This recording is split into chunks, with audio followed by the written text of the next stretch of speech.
understand your customers intimately and take the time to quantify your buyer personas so that you understand the use case of the value proposition, the willingness to pay, the lifetime value, and the customer acquisition costs so that you can better position and package to them and ultimately capture a fair portion of the value delivered to them.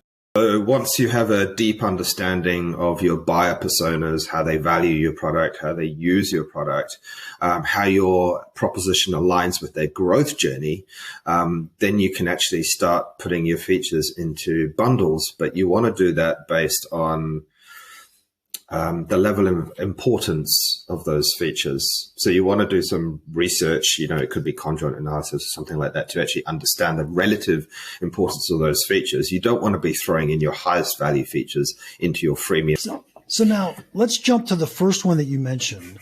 And the reason I want to do that is because in my mind, I think of pricing and packaging always, right? I mean, this is like the thing that really matters to me.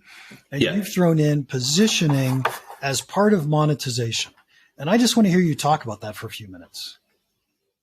Yeah, because I think without positioning value in the right way, without presenting it in a way that you're not just simply listing features on a product or pricing page, without doing that, how do you expect customers to actually self-select a package designed for their buyer persona?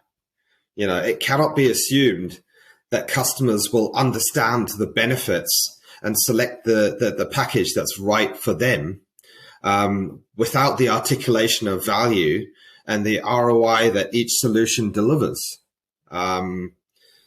So the other thing is that perceived value is the only value that matters when it comes to willingness to pay for goods and services.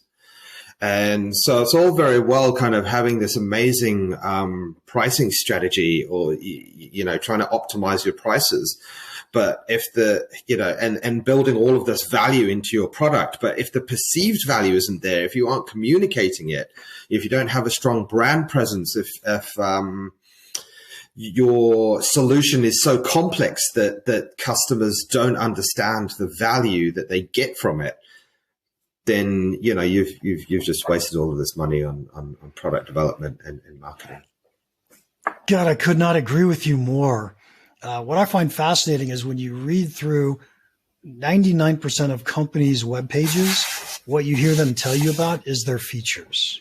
And feature factory. They're feature factory.